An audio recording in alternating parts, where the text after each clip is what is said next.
오늘 예레미야를 부르신 하나님이라는 제목으로 이 시간 은혜 함께 나누기를 소망합니다. 그럴 때에 하나님 우리 가운데 역사하여 주셔서 또 우리로 깨닫게 하시는 그 은혜 이 시간 풍성하게 허락해 주시기를 소망합니다. 아멘. 우리가 어떤 일을 해내기 위해서는 그 일에 대해서 일단 잘 알아야 합니다. 그리고 능숙하게 그 일을 다루어 갈 수 있도록 준비되어 있어야 하죠. 그렇지 못할 때 우리가 어떤 감정을 느낍니까? 내가 무슨 일을 맡았는데 해내야 하는데 자신이 없어요. 준비되지 않았습니다. 그럴 때 불안하죠. 두렵습니다. 심하면 악몽까지도 꿉니다. 간혹 우리가 새로운 일을 맡게 될 때가 있습니다. 이제까지 해본 적 없는 그러한 일을 맡게 되었을 때 내가 이 일에 대해서 경험이 없는데, 내가 이 일에 대해서 알지 못하는데, 그런 마음이 들면 얼마나 부담스럽습니까? 잘 감당해낼 수 있을까? 마음의 준비라도 하고 있었으면 모를 텐데요. 갑작스럽게 맡게 되는 그러한 임무 또 수행해야 할 때 참 부담스럽습니다. 한번 생각해 보십시오. 이번 주 수요일 이제 명랑운동회가 있는데 우리 교회 수요 예배에만 참석하시는 성도님들 계셔서 광고 드립니다. 다음 주 이 시간에는 수요 예배로 모이지 않습니다. 네. 명랑운동회 시간에 드리는 그 예배가 이제 수요 예배를 대신 이렇게 우리가 드리게 될 것입니다. 한번 생각해 보십시오. 수요 예배, 수요 명랑운동회 때에 야구를 하는데 이경재 원사님 투수로 좀 공 좀 던져주십시오 라고 말씀을 드리면은 권사님 웃고 계시지만 그래도 진짜 하지는 않겠지. 야구 없습니다. 야구 안 합니다. 근데 이런 부탁을 드리게 되면은 당황스러우시죠. 내가 평생 야구를 해본 적이 없는데, 야구 규칙도 잘 모르는데 이런 생각 들지 않으세요? 제가 권사님께 말고 다른 분께 말씀드렸다면요, 어느 한 분이고 자신 있게 제가 하겠습니다 하실 분 없으실걸요. 얼마나 부담스럽습니까? 오늘 우리 수요예배 찬양팀 반주 늘 잘 섬겨주셔서 감사합니다. 오늘은 결단 찬양 때 라보아 집사님께서 드럼을 좀 쳐주시고 또 형자 권사님께서 반주를 좀 해주세요 라고 하면은 어떠세요? 부담스럽죠. 무슨 곡 할지도 모르는데 그냥 피아노를 평소에 좀 친다 이러면 모르겠지만은, 그렇지 않다면 성도분 중에서 누가 반주 좀 해주시겠습니까? 했을 때 얼마나 부담이 됩니까? 하지 않던 일 맡게 되었을 때, 준비되지 않은 일 맡게 되었을 때 해야 한다면 참 부담되는 것이죠. 지금까지 예화로 말씀드린, 예시로 말씀드린 이러한 일은 걱정하지 마십시오. 절대로 일어날 일이 없습니다. 야구도 없고요. 오늘 반주는 찬양팀에서 하실 겁니다. 근데 왜 이런 얘기로 오늘 설교를 시작을 하냐면은, 우리가 예레미야의 그 심경을 한번 공감해 보자는 것이죠. 예레미야가 지금 그런 상황이거든요.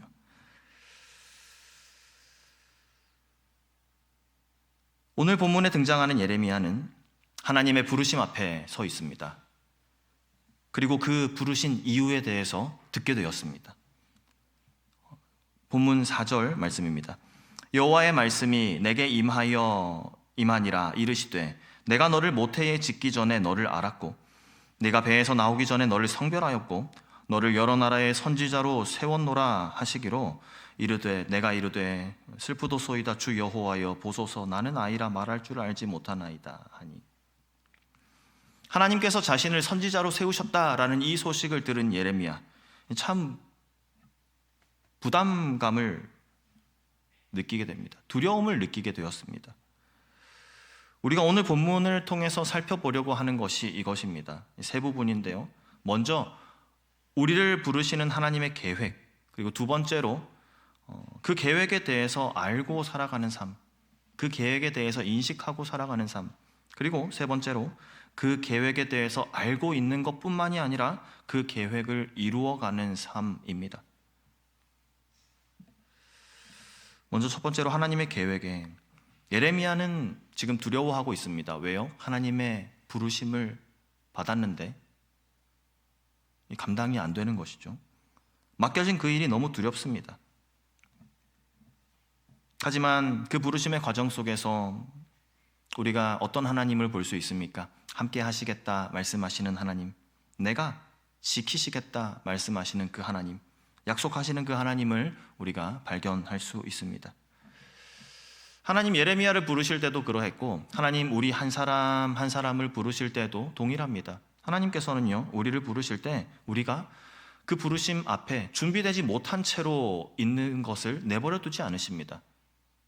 그렇게 두려워만 하고 그렇게 부담감만 가진 채로 계속해서 시간을 보내도록 하지 않으신다는 것입니다. 하나님 어떻게 하십니까? 우리가 받은 사명을 잘 감당할 수 있도록 우리를 준비시키시는 분, 그분이 바로 우리 하나님이십니다. 어떻게 그렇게 확신하게 말할 수 있냐면은 예레미야의 삶을 보면 우리가 하나님 어떤 분이시라는 것을 알 수 있기 때문에 이렇게 말씀할 수 있는 것입니다. 드릴 수 있는 것입니다. 예레미야가 받은 사명, 분명 부담스러운 일이 맞습니다. 하지만 예레미야는 결국에는 그 길을 확신을 가지고 감당해냅니다. 그 과정에서 예레미야에게 어떤 인식의 변화가 있었던 것일까요? 하나님께서는 예레미야에게 말씀하시죠. 이 일이 갑작스럽게 된 일이 아니라는 것을 말씀해 주십니다. 이미 오래전부터 너를 향해 준비되었던, 너를 향해 가지고 있었던 하나님의 계획하심이다라는 것을 알려주십니다. 내가 너에 대하여 네가 태어나기도 전부터 너를 향하여 가지고 있었던 하나님의 나의 계획이다라고 그렇게 말씀해 주시는 것이죠. 본문 5절 말씀에 내가 너를 모태에 짓기 전에 너를 알았고 네가 배에서 나오기 전에 너를 성별하였고 너를 여러 나라의 선지자로 세웠노라 하시기로. 아멘. 모태에 짓기 전에, 어미의 뱃속에 들어서기 전에 이미 하나님께서는 예레미야를 아셨습니다. 태중에 있을 때부터, 그 전부터, 그 이미 어머니의 뱃속에서 그렇게 자라나는 그 시점부터 이미 하나님께서는 예레미야를 선택하셨고 또 구별하셨고 준비시키셨다라는 것이죠. 이 하나님의 말씀이 예레미야를 향한 너 태어나기 전부터 알았다, 엄마 뱃속에 있을 때부터 내가 너를 선택했고 구별했다라는 이 말씀이 오늘 우리에게 어떤 의미가 있습니까? 이 말씀이 우리와 어떤 연관이 있고 우리는 왜 이 말씀 속에서 은혜를 받고 있습니까? 하나님께서 예레미야에게만 한 말씀이 아니기 때문에 그렇습니다. 우리 하나님 오늘 우리에게도 동일하게 말씀하십니다. 하나님 우리를 향한 하나님의 마음, 우리도 하나님의 부르심을 받은 사람들입니다. 하나님께서 우리 한 사람 한 사람 각자에게 주신 사명이 있으십니다. 하나님께서는 우리가 태어나기 전부터 우리의 삶에 대해 아주 아름다운 그런 계획을 가지고 계셨죠.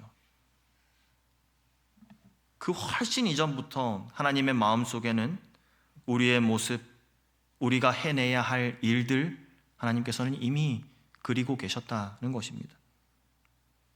오늘 본문의 예레미야처럼 우리의 삶도 하나님의 계획 안에 나의 삶이, 우리 성도분 한 사람 한 사람의 삶이 하나님의 계획하심 안에 담겨 있는 줄 믿습니다. 아멘. 이것을 기억하는 것이 우리에게 아주 큰 힘이 됩니다. 내 삶이 하나님의 계획하심 안에 담겨 있구나, 내 삶이 하나님의 계획하심 안에 있구나, 이것을 기억하는 것이 우리에게 힘이 됩니다. 우리가 부모님의 사랑을 한번 생각해 보십시오. 우리 부모님들께서 사랑으로 우리를 기르셨죠. 그 사랑의 보살핌 아래 우리가 어린아이의 시절을, 그 영유아 때의 시절을, 청소년기를 부모님의 사랑 아래서 보냈습니다. 부모는 자녀가 어떤 사람으로 성장할지, 어떤 꿈을 꾸며 자라게 될지 기대하고 또 그 자녀의 미래를 위해서 최선을 다해서 양육하지 않습니까? 얼마나 감사하고 또 귀한 그러한 사랑의 모습입니까? 이 부모님의 사랑을 생각하면서 우리가 한 걸음 더 나아가 생각해 볼 것은 우리 하늘 아버지 되시는 우리 하나님, 그 하나님의 사랑입니다. 그리고 그분의 능력과 그분의 의지입니다.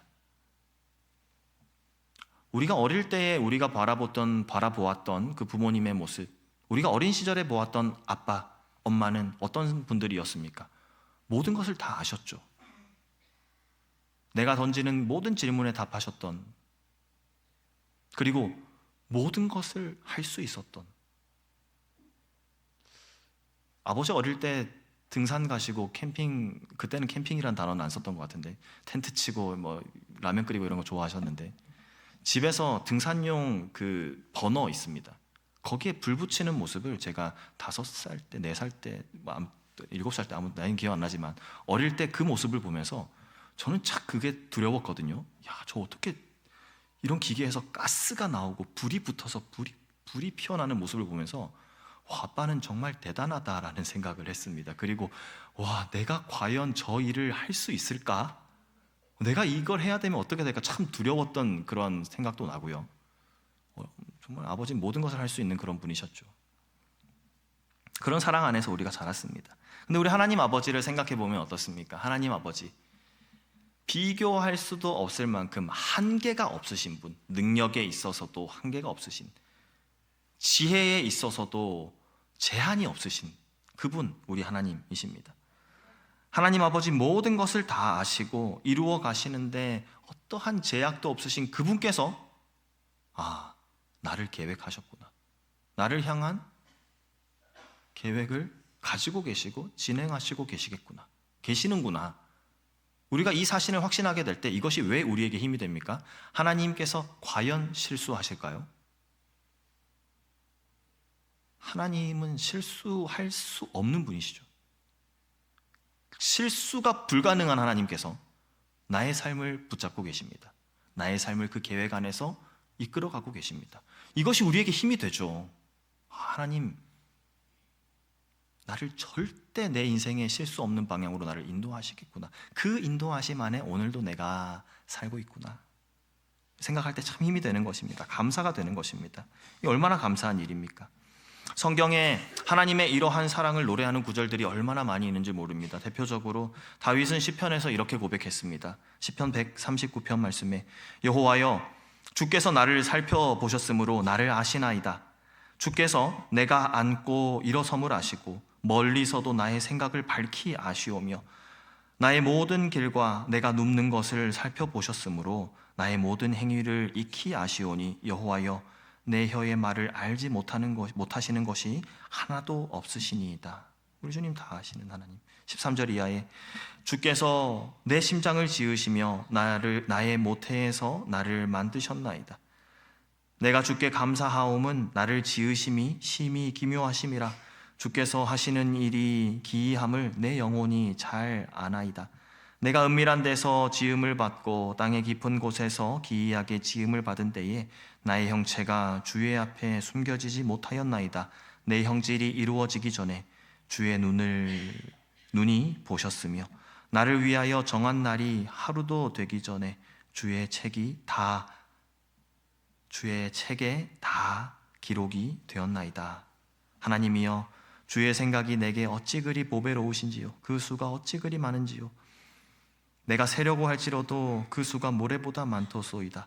내가 깰 때에도 여전히 주와 함께 있나이다. 다윗 이렇게 고백을 합니다. 예전 성경에는 하나님 나를 지으심이, 주께서 나를 지으심이 신묘막측하다 이렇게 표현하지 않았습니까? 감히 헤아릴 수도 없을 정도로 신기하고 오묘하다고 그렇게 고백했습니다. 다윗이 이렇게 노래했습니다. 우리가 하나님의 손길 아래서 이렇게 아름답게 지음 받았음을 성경의 많은 인물들이 고백합니다. 우리의 존재가 하나님의 계획과 목적으로 가득 차 있음을 우리가 기억할 수 있기를 바랍니다. 하나님 우리에게 그런 특별한 목적을 가지시고 우리 한 사람 한 사람 지으셨고 선택하셨고 구별하셨고 부르셨음을 우리가 기억해야 합니다. 그것이 먼저 우리에게 힘이 되기 때문에. 이제 다음은 그 계획을 인식하는 삶입니다. 그렇죠, 하나님의 계획입니다. 내 삶은 내 삶이고요, 이것이 아니라 나의 삶과 하나님의 계획을 함께 보는 것이죠. 인식하면서 내 삶을 살아가는 겁니다. 하나님의 계획을요. 하나님 우리를 부르셨을 때 그 부르심을 감당하기 위해 필요한 모든 것을 하나님께서 이미 예비해 놓으셨음을, 이미 준비해 놓으셨음을 우리가 알아야 합니다. 예레미야 처음 사명을 받았을 때 그가 참 망설였습니다. 두려워했습니다. 어떻게 반응했습니까? 6절 말씀에 내가 이르되 주님 슬프도소이다. 나는 어린아이인데요. 말할 줄 모르는데요. 맡겨주신 사명에 비해서 하나님께서 맡겨주신 그 사명, 너를 선지자로 세우노라. 나라와 열방들 앞에, 그 많은 사람들 앞에 너를 선지자로 세우노라 했을 때 예레미야가 집중했던 것은 무엇입니까? 하나님께서 나를 선지자로 세우시는구나 라는 사실보다는 나는 어린아이와 같이 말할 줄 모르는데 무슨 말을 어떻게 해야 할까? 자신의 초라함이 보였던 것이죠. 자신의 부족함이 먼저 눈에 들어왔던 것입니다. 그럴 수밖에 없었죠. 그래서 예레미야 말합니다. 슬프다. 하나님 나에게 이렇게 큰 사명 맡겨주시는데, 하나님 나에게 이러한 계획을 가지고 계시는데 나는 왜 슬펐을까요? 알았더라면, 미리 준비됐으면 좋았을 걸, 이런 마음이 있었을까요? 하지만 열심히 삶을 살아오지 않았겠습니까? 예레미야, 내가 열심히 살아온다고 살아왔지만, 열심히 준비된다고 준비되었지만, 하나님 맡겨주신 그 사명에 나를 빗대어 봤을 때 나는 참 부족하구나, 연약하구나, 볼품 없구나. 그런 예레미야 슬프도소이다 말할 수밖에 없었던 것입니다. 그런 예레미야에게 하나님께서는 그의 얼굴을 붙잡고 눈을 들게 하시는 거죠. 그의 시선을 들어 주님을 바라보게 하십니다. 고개 푹 숙이고, 나는 연약합니다, 나는 어린아이입니다, 부족합니다 할 때 하나님께서 이 얼굴을 잡으시고 들어서 나를 봐라, 이렇게 뭐 보니 너 지금 날 봐야지 하시는 거죠. 예레미야 7절 말씀입니다. 여호와께서 내게 이르시되 너는 아이라 말하지 말고 내가 너를 누구에게 보내든지 너는 가며 내가 너에게 무엇을 명령하든지 너는 말할지니라. 너는 그들 때문에 두려워하지 말라. 내가 너와 함께하여 너를 구원하리라. 나 여호와의 말이니라 하시고. 아멘. 자신의 모습 때문에 두려워하고 있는 예레미야에게 하나님께서 말씀하시는 거죠. 너는 지금 너가 어떻고, 너가 못하고, 너가 무섭고 두렵고 그거 이야기하고 있지만 잘 들어보아라. 내가 보낼 거야. 내가. 하나님께서 말씀하십니다. 내가 보내는 것이야. 너를 누구에게 보내든지 내가 보내는 거야. 내가 누군지 알지? 그러니까 두려워하지 말아라. 내가 보낸다. 내가 명령할 것이다. 내가 구원하리라. 내가 라고 하나님께서 예레미야에게 말씀하시는 것이죠. 나를 보아라 라고 하나님 말씀하시는 것입니다. 이를 행하시는 여호와, 그것을 만들며 성취하시는 여호와 하나님을 바라보아라. 두려워하지 말라, 놀라지 말라 말씀하시는 것입니다. 우리가 우리에게 초점을 맞추게 될 때 우리의 한계를 바라보고 움츠려들게 됩니다. 그러나 우리가 하나님 바라보게 될 때 무한하신 그분의 능력 안에서 가능성을 보게 될 것입니다. 하나님께서는 우리 삶의 모든 것을 계획하시고 그 계획을 이루실 능력을 넘치도록 가지고 계시는 분이신 줄 우리가 믿습니다. 우리가 사명을 감당해야 하는데 필요한 것은 우리의 어떠함이 아닙니다. 내가 이 일을 해내기 위해서 우리가 바라보아야 하는 것이 나의 어떠함, 내가 이루어 놓은 그 무언, 이것을 우리가 바라보아야 하는 것이 아니라, 우리의 능력, 우리의 자격이 아니라 하나님을 바라보는 것, 이것이 필요합니다. 하나님과 동행하는 것, 그것이 필요합니다. 주께서 맡겨주신 그 사명 감당하기 위해 우리는 주님과 동행하며 주님을 바라보는 그러한 삶을 살아가야 하는 것입니다. 이것이 바로 우리의 삶이 하나님의 계획하심 안에 있다는 것을 인식하는 자의 삶, 내 삶이 하나님의 계획 안에 있다는 것을 기억하는 사람이 살아가는 방법입니다. 우리는 주님의 부르심을 받은 사람들입니다. 확실합니다. 이 사실에 대해서 의심할 것도 없고요, 두려워할 것도 없습니다. 그저 하나님 동행하여 주시며 맡겨주신 그 삶을 우리가 충실히 감당하는 것, 이것이 우리 삶의 목표가 되는 것입니다. 그렇게 우리의 삶에서의 우리의 초점이 하나님께 맞추어지게 될 때 하나님 우리에게 있어서 어떠한 어려움도 장애물도 다 극복하게 하실 것입니다. 하나님의 뜻을 우리의 삶 속에서 이루어 가실 것입니다. 우리가 그 하나님 신뢰합니다. 그 하나님 기대합니다. 그렇기 때문에 실족하지 않는 것입니다. 내가 해야 된다면 불안하겠지만 주께서 하실 것이기 때문에 두려움 없는 것이지요. 우리의 삶이 하나님의 계획임을 우리가 인식하게 되었습니다. 그 삶은 하나님께서 책임져 주시는 삶이라는 것도 오늘 말씀을 통해서 다시 한번 확인했습니다. 군에 있는 우리 아들들이 있죠. 군 입대할 때 엄마에게 아빠에게 총을 한 자루 사가야 되는데 카드를 달라고, 그렇게 총을 한 자루 사가야 되는데 돈을 달라고 했던 아들들이 있을지는 모르겠습니다. 나라를 지키는 군인들, 나라를 지키려는 그러한 목적에 헌신하게 될 때 그의 필요한 모든 물건은 나라에서, 군에서 제공합니다.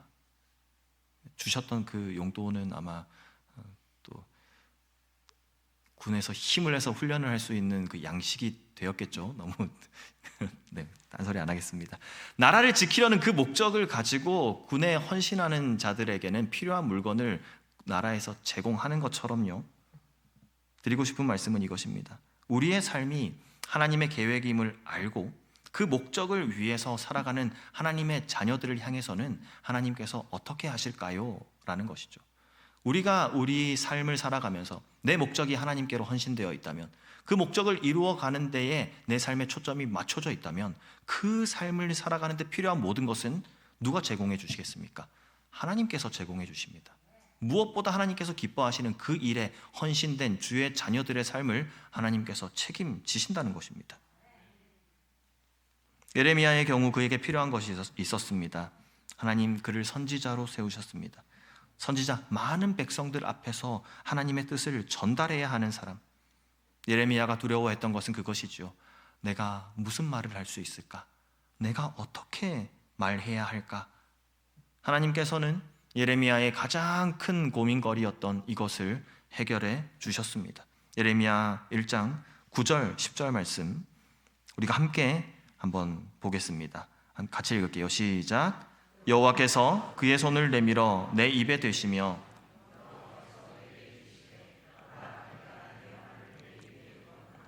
보라, 내가 오늘 너를 여러 나라와 여러 왕국 위에 세워 내가 그것들을 뽑고 화괴하며 파멸하고 넘어뜨리며 건설하고 심게 하였느니라 하시니라. 아멘. 내가 내 말을 너의 입에 두었노라. 성도 여러분, 우리가 살아가는 이 우리의 삶은요, 결코 의미 없이 가치 없이 그렇게 흘러가는 인생이 아닙니다. 하나님께서 계획하셨고 하나님께서 불러주신 우리의 삶입니다. 하나님 부르셨습니다. 우리를 부르신 이곳이 하나님을 예배하는 예배의 처소가 되게 하라고. 너는 내가 너를 부른 그곳에서 하나님을 예배하는 예배자가 되라고 그렇게 우리를 불러주셨습니다. 이곳에서 하나님의 영광을 나타내는 삶을 살고 이곳에서 하나님께서 열어두신 그 구원의 길을, 그 길을 알지 못하는 사람들에게 알게 하고 전하라고 그렇게 우리를 불러주셨습니다. 그런 우리의 삶에서 우리의 어떤 부분이 걱정됩니까? 어떤 부분이 우리의 발목을 붙잡습니까? 일 잘 해결되셨죠? 따라오셨나요? 하나님 우리를 불러주신 그 삶에서 하나님 목적을 바라보는 그 삶을 살려고 할 때 무엇이 걸림돌이 됩니까? 나의 어떠함이 그 삶을 살아가는데 내 발목을 붙잡습니까? 나는 하나님께 대하여 헌신된 삶을 살고 싶은데, 하나님 나를 부르신 그 사명에 걸맞는 그러한 삶을 살고 싶은데 무엇이 걱정되십니까? 그것들을 가지고 하나님 앞에 나가서 하나님께 아뢰십시오. 예레미야처럼, 주님, 제가 지금 너무 슬픕니다. 하나님 나에게 이러한 삶을 살라고 하시는데 지금 내 살아가는 그 모습을 보니, 내 마음, 내 생각, 지금 내 형편을 보니 하나님, 제가 과연 그 삶을 감당해낼 수 있을까요? 너무 걱정되고 슬픕니다. 눈물밖에 안 나옵니다. 이렇게 주님께 아뢰을 때에 주님께서는 우리의 눈을 들어 하나님 바라보게 하실 것입니다. 그리고 말씀하실 것입니다. 걱정하지 말아라. 염려하지 말아라. 그리고 우리 지금 하나님께서 맡겨주신 그 삶을 감당하는 데 필요한 것 있다면 내가 채울 것이다. 하나님 말씀하시고, 반드시 책임져 주실 것이다. 그것이 무엇이든 간에 하나님께서 해결해 주실 것이다. 그렇게 말씀해 주실 것입니다. 예레미야의 입술에 손을 대시며 보라, 내가 내 말을 너의 입술에 두었다 하신 그 하나님, 오늘 우리에게도 하나님의 말 허락해 주실 줄 믿습니다. 오늘 우리에게도 하나님의 마음 허락해 주실 줄 믿습니다. 주님 앞에 나가서 아랠 때에 주님 슬프도소이다. 내가 어떻게 해요? 지금 이 상황에서 제가 어떻게 이 현실을 바라보아야 할지 모르겠습니다. 너무 막막합니다. 주님, 제가 지금 어떤 마음을 가져야 할지, 어떤 방식으로 생각해야 할지 참 모르겠습니다. 너무 속상한 이 상황에서 어떤 말을 해야 할지 모르겠습니다. 라고 기도할 때 하나님 말씀하실 것입니다. 네가 바라보아야 하는 그 시선, 내가 네 눈에 두었다. 네가 지금 생각해야 하는 그 생각, 내가 네 머릿속에 두었다. 너가 품어야 하는 그 마음, 내가 네 가슴에 두었다. 어떻게 말해야 할까 고민하고 있는 네 입술에 내가 나의 말을 넣어 두었다. 말씀하시는 그 하나님을 우리가 기도하는 가운데 만날 수 있기를 소망합니다. 하나님 그렇게 말씀하시면서 또 이렇게 말씀하시겠죠. 다 주었다. 그리고 다 적어 놓았으니까 제발 좀 읽어라 하면서 주실 거예요. 지금 우리에게 하나님 기도할 때 하나님 무슨 말을 해야 됩니까? 어떤 마음을 가져야 합니까? 막 기도할 때 하나님, 승호가 네가 지금 가져야 하는 말은, 응답해 주실 수도 있겠지만 극히 확률이 낮습니다. 하나님 우리에게 이미 주셔야 할 그 말씀을 말씀에 기록해 놓으셨기 때문에 그렇습니다. 직통 계시를 너무 사모하지 마시고 하나님 기록해 놓으신 이 성경 속에서 그것을 발견할 수 있기를 소망합니다. 하나님 읽어라 말씀하실 거고요. 요즘 세상이 얼마나 좋으냐 다 녹음해 두었으니 들어라 라고 하실 겁니다. 성도 여러분, 다른 곳에서 하나님의 마음, 하나님의 생각, 뜻 발견하려고 하지 마십시오. 이미 우리에게 말씀으로 다 기록해 두셨습니다. 성도 여러분, 그래서요 간곡히 부탁드리는 것은 하나님의 말씀을 사랑하시기를 부탁드립니다. 읽으셔야 합니다. 들으셔야 합니다. 말씀 안에 우리의 인생이 있습니다. 우리의 삶이 있습니다. 말씀 속에서 발견하실 수 있기를 소망합니다.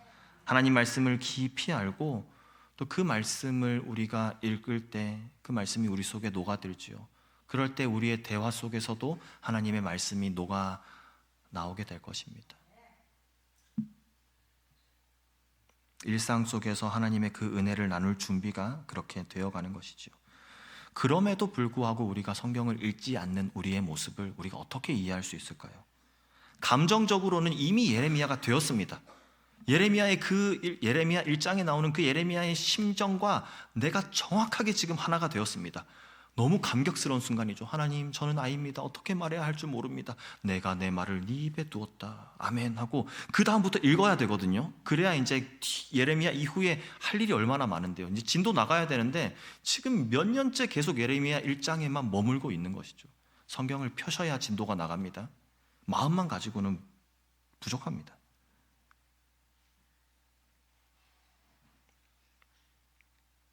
들어라 하시는데 막 귀 막고 있으면 안 되지 않습니까? 말해라 하시는데 아무 말이나 막 하면 안 되지 않습니까? 하나님 이미 우리에게 말씀 주셨고 마음 주셨습니다. 이제는 우리 것으로 만들어야 합니다. 그렇게 열정만 앞서 있는 신앙이 아니라, 마음만 앞서 있는 우리의 삶이 아니라 말씀의 인도함을 받는 그런 우리의 삶이 되기를 소망합니다. 오늘 예레미야 말씀을 통해서 하나님께서 예레미야를 다루어 가시는 그 모습을 우리가 살펴보면서 그 속에서 우리와 하나님과의 관계를 한번 생각해 보았습니다.